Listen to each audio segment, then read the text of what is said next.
Fala galera do canal Fute12, beleza? Eu sou o F12 e hoje a gente está aqui para o nosso 11º F12 Cast, aqui com o Barolo, que faz análise e vídeos do São Paulo, está participando da Supercopa Desimpedidos. Daqui a pouco já vou estar falando sua história inteira, mas pô, é um prazer estar aqui com você. Começa aí falando o que você faz, o que você já fez. Conta aí sua história para a galera. Cara, obrigado pelo convite. Eu sou jornalista, cara. Eu sou jornalista desde já faz sei lá quantos anos. Trabalhei muito tempo com esporte, trabalhei com muito tempo com jornalismo tradicional. E o último trabalho em emissora de televisão foi no SBT, mas eu trabalhava de madrugada e estava muito cansativo. E aí eu resolvi cuidar das minhas coisas, além dos canais, eu tenho os outros projetos, faço edição, faço produção de alguns vídeos. E aí eu fui cuidar da saúde, deixar essa vida louca de São Paulo, mudei para Jundiaí, casei, e agora meu trabalho está muito mais tranquilo. Só o São Paulo que me faz passar raiva, mas tem feito passar raiva, mas a vida ficou bem mais tranquila agora. Ó, eu vou te falar uma coisa. Você não é o único que passa raiva com São Paulo, não, viu? Não passa raiva sozinho, todo mundo passa raiva com São Paulo. Todo torcedor de É, São Paulo passa raiva. infelizmente é verdade. Fala pra gente o que você era repórter de campo no SBT, comentarista, o que você fazia? Não, eu era editor, eu trabalhei com esporte muito tempo na TV Gazeta e depois na ESPN, mas depois eu saí do esporte, nunca trabalhei na frente das câmeras, sempre trabalhei por trás. Eu era diretor dos programas, editor-chefe dos programas dos telejornais, nunca gostei de aparecer.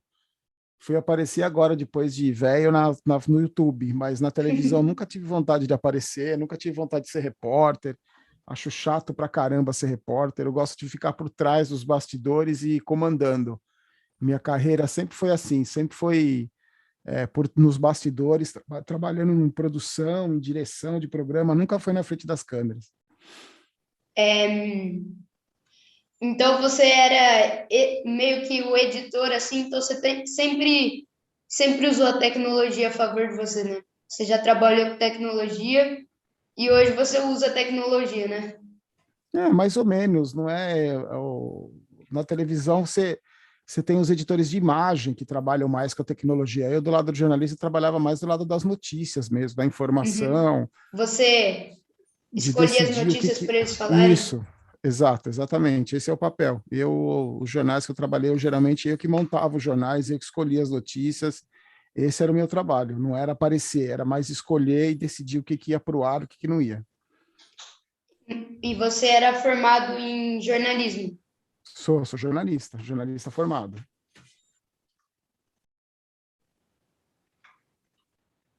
Bom, você desde pequeno era São Paulino, já virou a casaca alguma vez? Não, quando eu era pequeno, a minha família toda era palmeirense, mas quando eu era pequeno eu gostava de futebol, porque meu pai me levava em todos os jogos de todos os times, que meu pai era palmeirense, mas ele gostava muito de futebol, sempre gostou. Então ele me levava para assistir vários jogos. E aí eu gostava de futebol, tinha camisa de vários clubes quando eu era pequeno, mas aí por causa de um tio meu e um primo, eu virei, que eram São Paulinos, são vivos até hoje, são São Paulinos fanáticos, eu virei São Paulino desde muito criança. E meu pai nunca ligou, porque a gente sempre teve uma relação legal, assim, ele palmeirense, eu São Paulino, a gente sempre ficou brincando, zoando um outro a vida inteira. Mas o time que eu escolhi foi o São Paulo mesmo. Então foi por influência do tio. Isso, de um tio e de um primo. O meu pai não conseguiu me fazer ser palmeirense, não. Para você, qual que foi assim o maior título do São Paulo que você já viu que teve mais importância para você? Eu assisti, graças a Deus, eu assisti todos os títulos do São Paulo, ou na televisão ou pessoalmente. Os títulos da Libertadores, os títulos mundiais, o Campeonato Brasileiro de 86, que para mim foi emocionante. Graças a Deus eu pude ver todos os títulos do São Paulo. Ninguém me contou. não foi nenhum título que eu não lembre de ter. Os títulos mais importantes do São Paulo eu vi pessoalmente, eu vi pela televisão. Então, cada um tem um gosto diferente, cada um tem um sabor diferente, mas os da Libertadores, os 3 mundiais, que só o São Paulo tem, para mim, são os mais marcantes. Pô, você tem sorte. Desde que eu nasci, só vi o Paulista desse ano, viu? Então, a sua geração não deu sorte mesmo, mas a minha deu. Graças a Deus consegui assistir tudo. Por isso que eu fico tão indignado com esse time, com o que acontece no São Paulo, porque eu já vi o São Paulo conquistar tudo, eu já vi o São Paulo ser campeão de tudo, e não me conformo do São Paulo estar vivendo essa situação que vive hoje.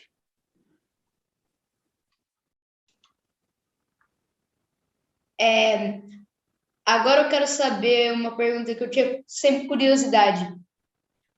Da onde veio a ideia? Cara, eu vou criar o canal fazendo análise de São Paulo, fazendo vídeo de São Paulo. Da onde veio essa ideia? Então, na verdade, eu criei. A ideia nem era criar um canal. Eu criei o canal, foi por acaso que surgiu. Em 2017, o São Paulo perdeu um jogo do Palmeiras de 3-0 e eu fiquei tão indignado que eu comecei a passar mal de raiva e eu falei que precisava fazer alguma coisa para colocar aquela raiva para fora. Eu tinha um site e meu site falava de assuntos em geral, não era de esporte. E aí eu transformei o site num site para falar do São Paulo. E naquele ano como eu vou em todos os jogos, naquele ano eu comecei a acompanhar os jogos no setor de imprensa e eu gravava um vídeo depois do Campeonato Brasileiro, depois dos jogos eu gravava um vídeo de 30 segundos e postava nas minhas redes sociais. E aí foi repercutindo, crescendo. E aí um dia um amigo meu falou, por que você não cria um canal no YouTube? Eu não tinha nem ideia do que era canal no YouTube, de como criar, não tinha a menor vontade de fazer isso. Aí ele sentou do meu lado e me montou o canal para mim, que é do canal do jeito que está até hoje. E aí os vídeos foram tomando uma proporção que eu nem imaginava. Nunca foi uma ideia de ter um canal, de fazer o canal crescer. Tanto que eu não esqueço de pedir inscrito, não peço like, não é? O objetivo nunca foi esse. O objetivo sempre foi falar do São Paulo, e aí agora virou um prazer enorme pelos amigos que eu fiz, pelo que tudo que aconteceu nesses 3 anos, e virou uma diversão, meio que um trabalho, porque é um compromisso que eu tenho diário com a informação, com a notícia. Eu não posso simplesmente, num dia do jogo do São Paulo, desencanar, ir no cinema, porque eu tenho um compromisso com as pessoas que acompanham, mas a ideia não era essa, não era nem um pouco de ser um canal do jeito que ficou. E hoje você só trabalha com o canal no YouTube? Eu faço outras coisas, eu faço freela de jornalista, de edição, faço várias outras coisas. E o canal também é uma delas. O canal acaba sendo um trabalho também, porque tem os parceiros comerciais, mas como eu sou jornalista, eu posso fazer vários tipos de trabalho freelancer sem estar ligado a nenhuma empresa, entendeu? Entendi. Qual que foi a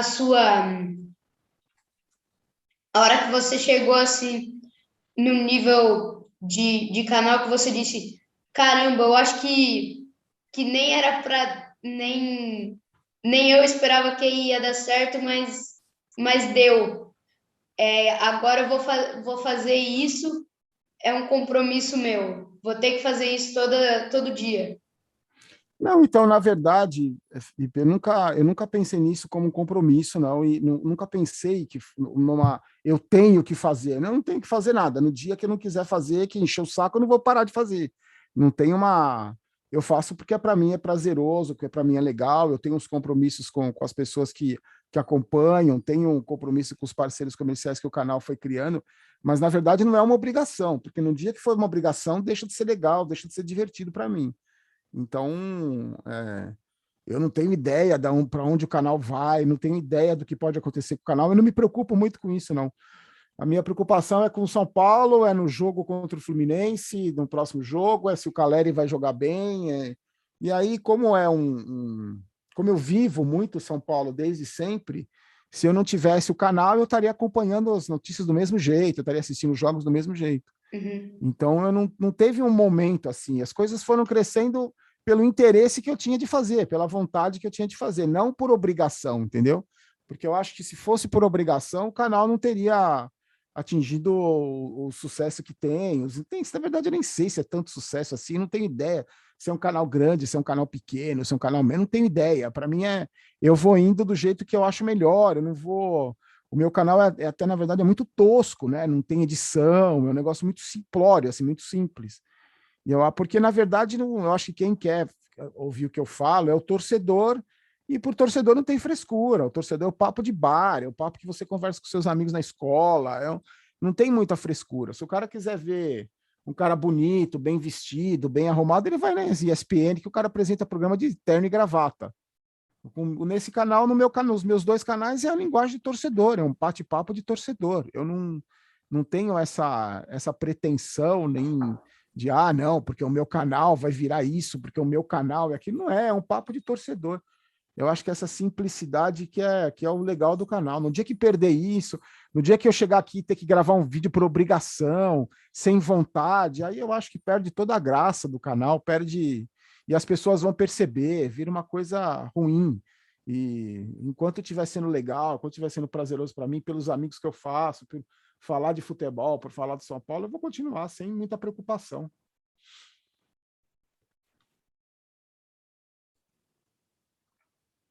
Então você já disse que você criou o canal por uma forma de desabafo, né? Vamos dizer. E você disse que hoje o canal tem vários parceiros. Quais são esses parceiros? Eu tenho a 1xBet, tenho a OneFootball, são empresas que acreditam nessa mídia alternativa, no trabalho que a gente está fazendo, dessa mídia alternativa que está ganhando cada vez mais espaço. Tem os parceiros pontuais, a São Paulo Mania do Alpha Shop, que está comigo também há um tempo, e usa mais empresas pontuais que fazem anúncio nos canais, porque essas empresas estão começando a descobrir que a gente tem muito, não só eu, né? Os canais que falam sobre futebol, tem muito mais público do que a grande maioria dos programas de televisão, por exemplo. Porque eu acredito que a gente consiga falar muito a linguagem do torcedor, uma linguagem que o cara não vê na televisão, na mídia tradicional, não vê nos sites, não vê no. É um outro tipo de entretenimento, não é? A gente não veio para tomar o espaço de ninguém. A gente veio para ser uma opção. E essas pessoas estão acreditando cada vez mais na gente, que faz um trabalho sério, que se preocupa com ser honesto com quem acompanha, de ter manter uma certa ética, de ter uma postura correta, e as empresas estão começando a descobrir isso. E a gente fala para um público muito grande e um público específico, no meu caso, o torcedor do São Paulo, mas tem vários torcedores de outros clubes também que assistem, e eu acho que a tendência é cada vez mais essa opção para quem gosta de futebol crescer cada vez mais. Acho que isso é bom para todo mundo, tanto para os profissionais de jornalismo, tanto para quem não é, para quem é torcedor, para quem gosta de se comunicar, para quem tem essa paixão pelo time, pelo futebol. Eu acho que é bom para todo mundo. E você sempre com a sua tradicional camisa de São Paulo, né? Sempre diferente. Então, cara, na verdade, assim, a minha mulher que fala, eu parei de beber, eu não fumo, eu eu não gasto dinheiro com nada. A única coisa que eu gasto dinheiro é com as coisas do São Paulo, que eu gosto de ter camisa, gosto de ter as coisas do São Paulo. O meu cenário aqui, o meu estúdio aqui é tudo do São Paulo. Tudo que eu ganho é do São Paulo, tudo que eu compro é do São Paulo. Então, se eu vou comprar uma camisa, então eu vou comprar uma camisa de polo, eu vou comprar uma camisa do São Paulo. Em vez de comprar um blazer, eu vou comprar uma blusa do São Paulo. Então, na verdade, eu estou sempre vestido com alguma coisa do São Paulo, porque é só isso que eu tenho. O meu guarda-roupa tem, acho que uma camisa de social, uma calça jeans, o resto é agasalho e roupa do São Paulo e camisa de time de futebol, que é o que eu gosto, né? Que é as roupas que eu uso normalmente, não é?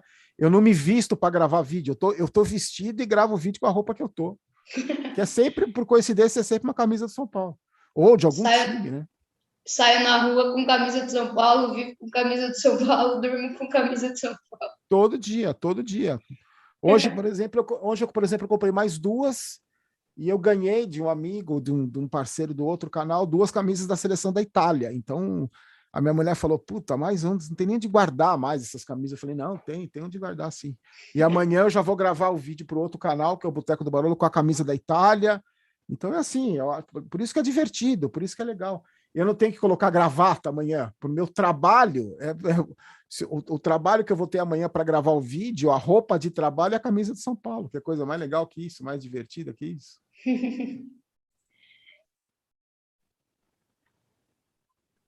E esse negócio, você disse do Alpha Shopping, como é que funciona? Você, tipo, você pede, assim, eu quero a camisa nova de São Paulo, ou vocês trocam, tipo, eu faço um vídeo, divulgo vocês, e vocês me dão camisa, como é que Não, funciona? na verdade é uma parceria que a gente tem. Eu divulgo o que eles precisam que divulgue, porque a São Paulo Mania é uma loja que tem. A São Paulo Mania não é uma só, são várias São Paulo Mania. Uhum. Tem, o site não tem nada a ver da São Paulo Mania com essa loja do Alpha Shopping. Então é muito diferente. Então as meninas, eu sempre vou lá, porque é caminho de São Paulo para Jundiaí, fazia muito tempo que eu ia lá. E aí elas falaram, eu me ofereci, elas me procuraram, a gente chegou no acordo, eu pego algum material ali por mês e divulgo a loja delas, o WhatsApp, os vídeos, e a gente, a cada 10 mil inscritos, a gente dá uma camisa de presente para alguém, para um inscrito do canal. Então é uma parceria, eu pego alguns produtos do São Paulo e elas me dão a camisa para eu dar de presente para os inscritos quando a gente vai batendo de 10 mil em 10 mil, a cada 10 mil novos inscritos, a gente faz um inscrito ganha uma camisa. Então é bom para eles, porque eu anuncio a loja e tem muita gente que assiste, muita gente que entra em contato com eles, eles entregam para todo o Brasil, e é bom para mim que eu gasto menos dinheiro comprando coisa do São Paulo. Agora eu vou te fazer uma pergunta, a última sobre roupa de São Paulo. Essa eu vou te pegar. Duvido você responder essa. Quantas camisas de São Paulo você tem? Cara, você sabe que eu não tenho muita camisa, não. Pode até parecer que eu tenho, mas eu não tenho. Eu tenho um amigo que tem mais de 2.000 camisas de São Paulo. Eu não tenho nem 50. Eu não tenho, acho que um pouco, não sei, na verdade eu não tenho ideia.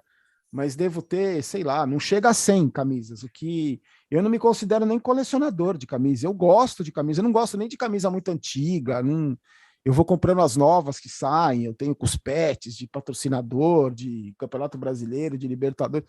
Mas na verdade eu não tenho muita camisa, não. É que como o meu guarda-roupa é formado por camisa de São Paulo, porque eu uso todas. Eu não sou colecionador, porque colecionador não usa, colecionador guarda. Deixa ela Esse meu amigo, guardada. esse meu amigo que tem 2.000 camisas, ele construiu um quarto na casa dele para guardar as camisas. E eu falei, não vou guardar nada, eu vou usar todas. Eu tenho todas as camisas do São Paulo que eu tenho, eu uso. Então não dá para ser muito, né? Não tem como. Eu não vou comprar uma camisa que eu não vou usar para deixar ela guardada. Acho isso não tem sentido para mim. Então não tenho muita, não. Mas eu uso todas. Não tem a camisa que eu gosto mais, que eu gosto menos, tem aquela que é o xodó, mas elas vão mudando e eu vou usando. Então, na verdade, eu nem conto quantas eu tenho, porque a ideia não é essa. A ideia não é ter um número de camisa para falar, eu tenho tantas camisas do São Paulo. A ideia é abrir o guarda-roupa e pegar uma para usar todo dia, que eu gosto, que eu não gosto, que eu gosto mais, gosto menos. Uso repetida, eu tenho 3 camisas iguais. Não tem muita lógica, não. O da hora é que, tipo, vamos supor, o Pablo fez um gol no jogo. Você vai lá e faz o vídeo com a camisa do Pablo. Então, na verdade, porque eu vou comprando e ganhando, mais comprando a camisa dos jogadores, que eu gosto de camisa de jogo, e independente se o cara é ruim, o cara é bom, eu torço por todos eles. Os caras fazendo, o mesmo jogador que eu não gosto, que eu acho ruim, porque o cara fazendo gol, São Paulo ganhando, é minha felicidade. Eu jamais vou torcer contra um jogador só porque eu acho ele ruim. Eu quero mais é que eles arrebentem. Eu tenho camisa do Pablo, do Reinaldo, eu tenho camisa do Sara, tenho camisa do monte de cabeça de bagre do time de São Paulo que eu torço para esses caras. Eles representam o meu time, entendeu? Independente dos futebol que eles jogam.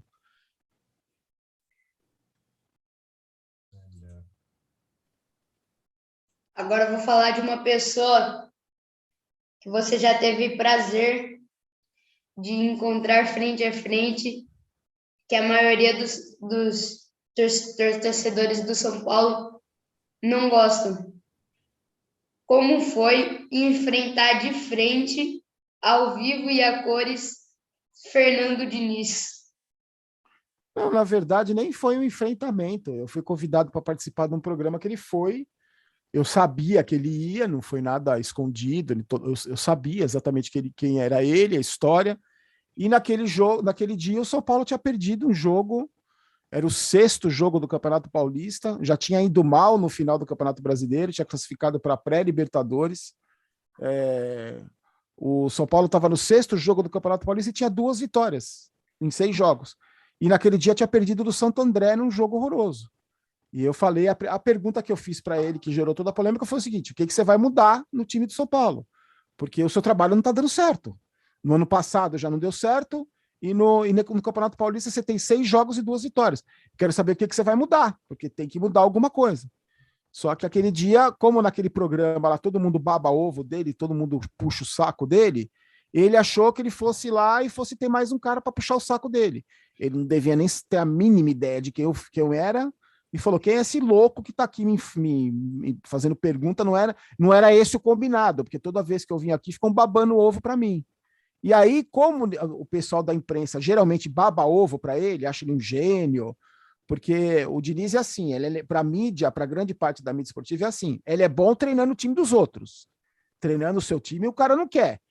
Por exemplo, na mídia de São Paulo tem um monte de corintiano. Vê se os corintianos querem o Diniz treinando o time dele. Não querem. Quando o Mancini foi mandado embora, ninguém quis contratar o Diniz. Então, ele é bom no time dos outros, por isso que defendem tanto ele. E a pergunta que eu fiz foi essa. E aí, se você assistir o programa daquele dia, a pessoa que eu mais discuto é o Celso Cardoso, que é um repórter babador de ovo monstruoso do Diniz, o cara que puxa o saco do Diniz descaradamente, e ele que começa a defender o Diniz. E eu falei para ele, mas é engraçado que no Corinthians você não quer o Diniz.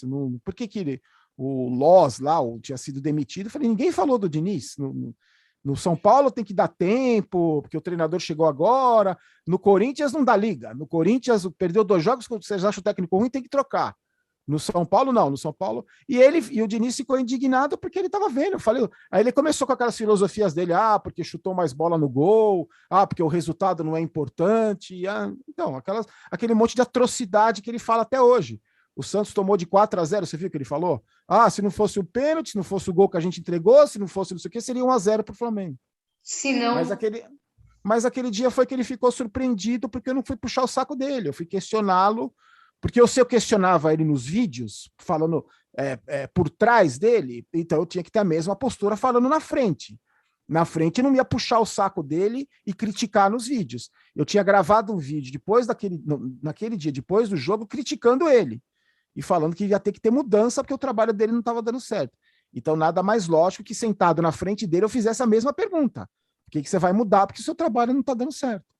E aí gerou uma polêmica danada isso, porque eu fui ameaçado de morte pelos dizinistas, esses babacas que ficam puxando o saco de treinador de futebol, de jogador de futebol.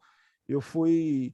E aí, quando teve a sequência de vexames, de humilhações que o São Paulo passou, e culminou com perder o Campeonato Brasileiro mais ganho da história sob o comando dele. E agora ele está no Santos mostrando a mesma coisa, os mesmos deficiências, os mesmos problemas. Eu acho um técnico fraquíssimo, um dos piores que já passou pelo São Paulo. Não o conheço pessoalmente, nem quero conhecer, não tenho a menor curiosidade de conhecê-lo. Se ele é gente boa, se ele não é, não me interessa. Interessa como técnico do São Paulo, ele me fez passar as maiores humilhações que eu nunca imaginei que fosse passar com ele comandando o time. É só isso que eu acho dele. Não tenho nada contra, só não quero nunca mais que ele passe nem na porta do Morumbi. Que isso. Mas você disse que foi ameaçado de morte, é verdade? Foi ameaçado de morte Porque pelos tem caras que você... os caras que defendem ele, os imbecis. Vou te matar, você brigou com ele, você tratou ele mal, coitadinho, você deu uma bronca nele na televisão. Mas esse tipo de imbecil eu já estou acostumado, nem me incomoda mais. Mas é que muita gente defendeu porque, coitadinho, você disse na cara dele que você não traria ele. Eu e 99% da torcida do São Paulo, se pudesse escolher, jamais teria escolhido o Diniz para substituir o Cuca. Quem escolheu o Diniz foi o Daniel Alves, não foi o da torcida do São Paulo. Não foram nem os dirigentes do São Paulo, foram os jogadores do São Paulo comandados pelo Daniel Alves. Aí você viu no que deu, né? O resultado que deu. Sair desse papo de Diniz, vou perguntar para você. qual que é o pior jogador da história que você viu do São Paulo? Nossa, tem uns caras muito ruins. Tem uns caras que eu vi. Tem uns caras que são inexplicáveis, né? Eu já vi muito jogador ruim, assim. Eu posso falar desde a criação do canal, assim, né? Que eu sempre falo. Porque eu vi grandes jogadores vestir a camisa do São Paulo, né? Eu vi os maiores jogadores, talvez a grande maioria dos maiores jogadores do São Paulo, eu vi jogar, da minha geração, assim, né? Vi o Miller, vi Careca, vi Toninho Cerezo, Falcão, Oscar, Dário Pereira. Então é muito difícil você. Eu já vi o Rogério Ceni, é muito difícil você, um cara como eu que já viu o Careca vestir a camisa do São Paulo, você vê o Trellis como atacante. É muito difícil você ver você torcer para o time que já teve o Miller. Aí você vê qualquer um, qualquer cabelo, o Calazans vestir a camisa do São Paulo. É uma ofensa. Eu vi o Toninho Cerezo vestir a camisa do São Paulo, eu vi no estádio o Toninho Cerezo jogar. Eu sou obrigado a ver o Hudson vestir a camisa do São Paulo. Eu vi o Rogério Ceni e vi o Sidão jogar. Então são aberrações que não tem. Eu vi o Cafu jogar, hoje sou obrigado a ver o Igor Vinícius jogar com a camisa do meu time. Então é uma situação constrangedora, e por isso que é a minha revolta. Assim, eu vi esses caras, eu vi os melhores jogando no meu time. E aí eu não posso aceitar esse tipo de cabeça de bagre vestindo a tão gloriosa camisa do São Paulo, entendeu? Essa é a minha indignação é essa. Não tenho nada contra, nada pessoal, torço para o Igor Vinícius, torci muito para o Hudson, não deu certo, nunca deu certo, porque o Hudson nem com Jesus Cristo torcendo se ele vai dar resultado. Mas eu torço por todos esses caras, não tenho nada contra, jamais vou torcer contra, jamais vou querer que o cara jogue mal para eu gravar o vídeo falando, eu tinha razão, tá vendo? Não, eu torço por todos eles, só que não me peça para gostar de determinado tipo de jogador, né? Eu não consigo aceitar alguns jogadores vestirem a camisa do meu time. Eu quero saber agora uma fala que pode causar polêmicas. Qual a sua opinião sobre Daniel Alves? Cara, eu acho que o Daniel Alves, quando ele foi contratado, eu achei que o São Paulo fosse mudar de nível com ele. Um cara vitorioso, um cara vencedor, um cara que podia. Era um vencedor chegando para um grupo de derrotado, para um grupo de perdedor. Só que o problema é que o São Paulo contratou um coadjuvante, camisa 2, um cara que foi coadjuvante a vida inteira, nunca foi estrela principal a vida inteira. Ele contratou um coadjuvante, camisa 2, para ser o protagonista, camisa 10. Isso nunca não vai dar certo nunca. Um cara que ele escolheu o treinador, ele escolheu a posição, ele escolheu o número da camisa, porque ele viu que no São Paulo não tinha comando. Só que o Daniel Alves é um cara completamente desprovido de qualquer noção, de qualquer senso, de qualquer limite. Ele não tem, ele vive num mundo à parte. Ele é um jogador extremamente alienado, ele não faz parte do não sei que mundo que ele vive numa bolha e se mostrou hoje, para mim, uma das piores contratações da história do São Paulo. Um cara que não fez absolutamente nada pelo clube, um cara que não tem a noção da grandeza do clube que onde ele está. E ele foi contratado pelo São Paulo, ele veio para o São Paulo, não foi porque ele é torcedor, esse papo é furado. Eu acho que depois de tanto tempo a torcida do São Paulo percebeu isso. Ele veio porque era o único clube que ofereceu 3 anos de contrato, oferecendo um salário milionário que acaba nem pagando para ele de 1,5 milhão por mês. E ele, como quer disputar a Copa do Mundo, que o sonho dele é ganhar uma Copa do Mundo, que ele ganhou tudo, menos o torneio mais importante do futebol, que é uma Copa do Mundo, ele aceitou jogar no São Paulo. E aí hoje a gente viu toda a trajetória dele. O custo-malefício do Dani Alves é muito maior do que qualquer coisa que ele possa fazer pelo São Paulo. O título que o São Paulo conquistou, ele assistiu do mesmo lugar que eu, do sofá de casa. E o São Paulo o Daniel Alves foi contratado na gestão Leco. O que você acha da gestão Leco? É o pior presidente da história do São Paulo. Um absoluto incompetente, cercado por puxa-sacos incompetentes. Ele, desde o Juvenal Juvencio, quando rasgou o estatuto do clube por 3º mandato, o São Paulo vem se afundando cada vez mais. Depois teve o Aidar, um cara que é acusado de cometer crime, acusado de corrupção, foi expulso do São Paulo, um negócio inacreditável. E veio esse cara que a presidência caiu no colo dele, um cara que nunca administrou um carrinho de pipoca na vida. E ele se cercou de incompetentes, de puxa-sacos e destruiu o São Paulo. Hoje o Casares, que também é da mesma turma do Leco, não tem oposição no São Paulo, pegou uma terra devastada pelo pior presidente da história. Então, O que o São Paulo vive hoje não é o azar, não é obra do acaso, não é. É a pura incompetência das pessoas que estavam lá.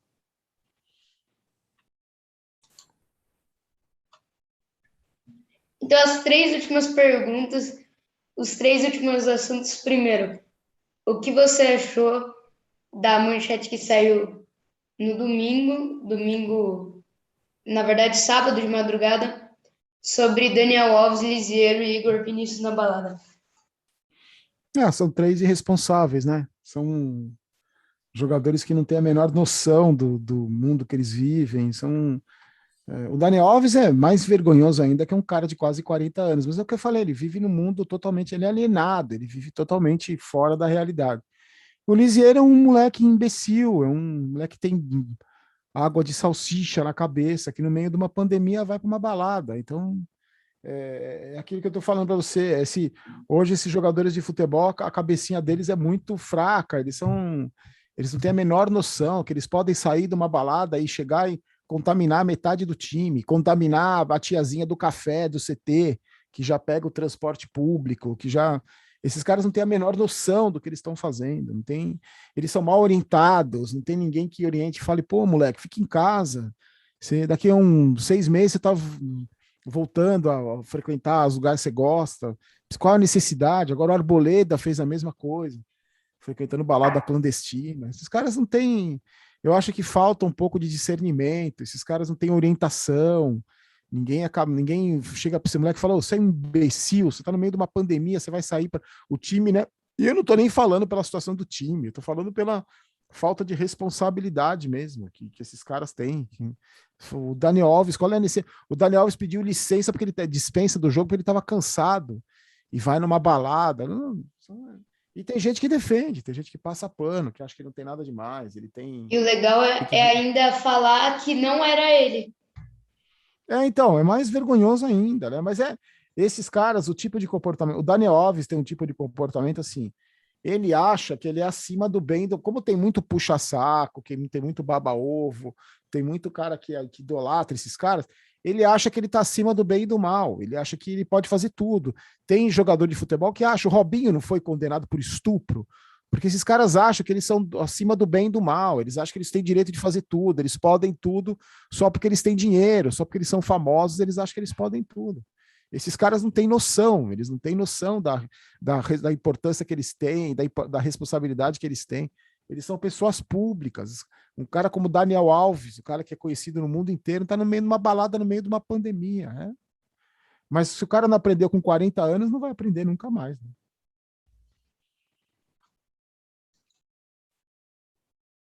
Agora, a segunda é: o que você acha da contratação de Caleri e Gabriel Neves?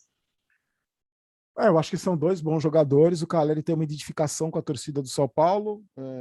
O Gabriel Neves dizem que é um grande jogador, um cara que pode fazer sucesso, menino de 24 anos. O que me incomoda um pouco é que esses caras, o São Paulo foi a última opção desses caras, né? Esses caras, esses caras não, os empresários, isso que é mais lamentável ainda, o empresário decide a vida de um marmanjo de 27 anos, que é o Caleri 28, e de um moleque de 24, são os empresários que decidem. O cara não tem voz ativa nenhuma. Então, o São Paulo, como não conseguiram nada na Europa, vem jogar no São Paulo. Isso me incomoda bastante, mas em relação a jogador de futebol, acho que o Caleri, perto dos jogadores que a gente tem lá, perto de Pablo e Vitor Bueno, o Caleri é o Cristiano Ronaldo. Então, eu acho que se foi uma contratação com gastos que não exorbitantes, com gastos que você possa administrar, que não foi feita loucura, eu acho que dão bons nomes, são dois bons jogadores que podem ajudar muito o São Paulo nesse resto de Campeonato Brasileiro. E Copa do Brasil não porque eles não podem jogar, mas podem agregar muito para o São Paulo.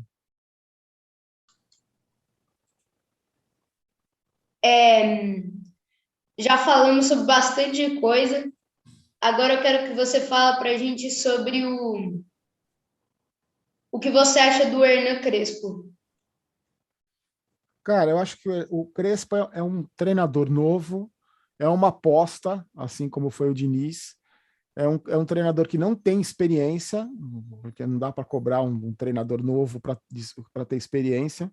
É um treinador que só dirigiu o clube pequeno, mas ele tem já mostrou que tem uma capacidade muito grande de ter um futuro muito promissor pela frente. Tirou o São Paulo da fila, a escola de futebol do Crespo, a escola de futebol argentina e a escola de futebol italiana, que a escola que são escolas importantes no mundo do futebol. Eu acho que ele tem tudo para fazer sucesso no São Paulo. Vai pecar, como ele errou, ele vai errar como ele já errou, pela falta de experiência. E às vezes eu acho que me incomoda um pouco é a cabeça de treinador de time pequeno que ele tem, porque ele só treinou time pequeno.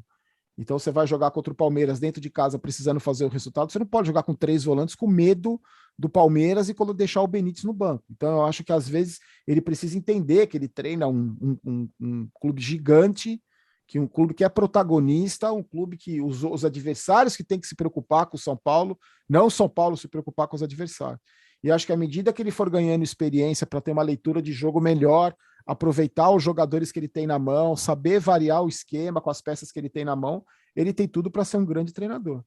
Eu acho que ele já conseguiu um feito espetacular de tirar o São Paulo da fila, uma coisa que vários treinadores tentaram e não conseguiram.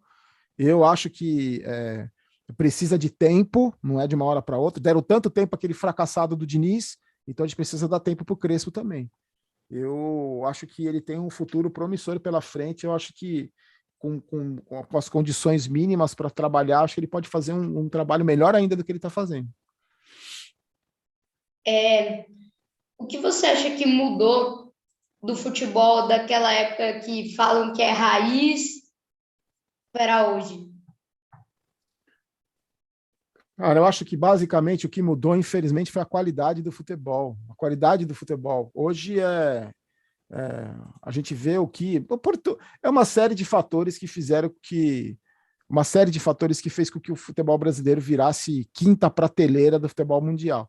Desde a desorganização, desde o amadorismo de dirigentes, o amadorismo da gestão dos clubes, a própria CBF, a desvalorização do futebol brasileiro, desde gramado ruim, de tudo ruim, as péssimas administrações, tudo isso fez com que o futebol brasileiro fosse perdendo cada vez mais o protagonismo que tinha no mundo.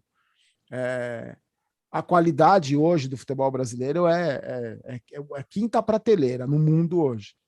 E com o futebol se transformando num grande negócio, numa grande indústria, fazendo parte da indústria do entretenimento, gerando muito dinheiro, foi perdendo, o futebol foi perdendo aquela característica, o futebol brasileiro foi perdendo a característica principal, que era da espontaneidade, da beleza, da formação de jogadores que eram esculpidos a machado. Hoje, na verdade, a gente vê muitos jogadores celebridades que, em vez de treinar cruzamento, estão mais preocupados em deixar o cabelinho na régua, o que vão fazer com a próxima tatuagem. Muito jogadorzinho de Instagram, muito jogadorzinho mimizento, muito jogadorzinho chorão, que não pode criticar, que não pode, porque ele vai ficar magoadinho, porque a rede social dele, ele não vai ter o seguidor. E aí isso a gente foi perdendo a essência do futebol. Eu acho que não é nem o futebol raiz. O futebol brasileiro não se modernizou em nenhum aspecto. O torcedor continua sendo maltratado, os campeonatos continuam sendo mal organizados, os estádios continuam sendo péssimos, as arenas são poucas e são caríssimas, é para um público muito pequeno. Então, é tudo. Na verdade, o que mudou só piorou, tudo ficou mais caro, tudo ficou pior, um entretenimento de péssima qualidade, onde o principal, quem consome o produto do futebol é maltratadíssimo. Então, a gente é pessimamente administrado, não tem como dar certo. Não é fazendo tudo errado que você vai conseguir um resultado bom. Agora eu vou falar uma coisa e você resume em uma palavra. Me responde uma palavra. Vou falar até nome de pessoa, hein? Vitor Bueno. Morto. Pablo. Respirando por aparelhos. Leco. Horroroso. Daniel Alves. Um erro. O Daniel Alves é um erro. Foi um erro do São Paulo. Thiago Volpe. Bracinho de dinossauro. É um goleiro nota 6, no Eu máximo. deixo você falar mais sobre o Thiago Volpe. Não, eu acho que o Volpe é por culpa do Denis, do Sidão, do Renan, de tantos goleiros ruins que a gente trouxe depois do Rogério Ceni, a torcida do São Paulo, e eu me incluo nessa, acreditou que o Volpe era goleiro, que o Volpe era um goleiro nota 9, o Volpe era um goleiro nota 8. Na verdade, o Volpe é um goleiro nota 6, que foi contratado como um goleiro nota 8, ganha como um goleiro nota 8, mas é um goleiro nota 6. Então, os gols que o Volpe toma, um goleiro nota 8 não tomava. Um goleiro nota 6 toma. Então é isso. O São Paulo Futebol Clube tem um goleiro nota 6 e vai ter que pagar o preço por ter um goleiro nota 6. É isso. Fernando Diniz. Cara, desejo toda a sorte do mundo para ele, mas que ele nunca mais passe perto do São Paulo. Para mim, o Fernando Diniz é um cara, ele é um treinador ruim. Ele é um ruim. Ele tem uma filosofia de jogo que ele joga desde a época do Audax, porque ele não tem capacidade de mudar essa filosofia. Ele não evolui. O Fernando Diniz é um treinador que não evolui. Por todos os clubes que ele passou, ele comete os mesmos erros e é mandado embora pelos mesmos motivos. Então, um treinador desse jamais deveria ter sido treinador do São Paulo. Jamais. Ele e tantos outros, mas ele jamais deveria ter sido técnico do São Paulo, por causa dessa limitação. Nada pessoal contra ele, que seja muito feliz, longe do meu time. Ó, agora eu vou te fazer 2 perguntas. Melhor jogador que você já viu jogar no São Paulo? Não só no São Paulo, em tudo, no futebol. Cara, tem tanto jogador bom aí, que tem tanto cara. No São Paulo a gente teve vários jogadores. Eu acho que não é nem questão de ser melhor ou pior. Eu lembro que eu gostava muito do Careca, de ver o Careca jogar. Eu achava que era um cara sensacional. Eu vi o Rogério Ceni jogar no São Paulo, vi o Raí jogar no São Paulo, vi os melhores do São Paulo, eu vi jogadores de seleção brasileira, eu vi a seleção brasileira de 82, eu vi o Zico jogar, eu vi o Sócrates jogar, tantos jogadores. É difícil escolher não consigo escolher um jogador, o cara que eu acho que é o máximo.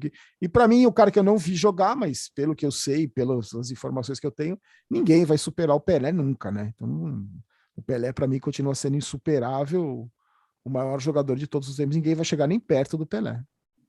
Pode esperar que o Vitor Bueno vai chegar lá. Vai. Nem se ele nascer 100 vezes, ele vai chegar um milésimo do que o Pelé foi. Então, esse foi nosso vídeo. Espero que vocês tenham gostado.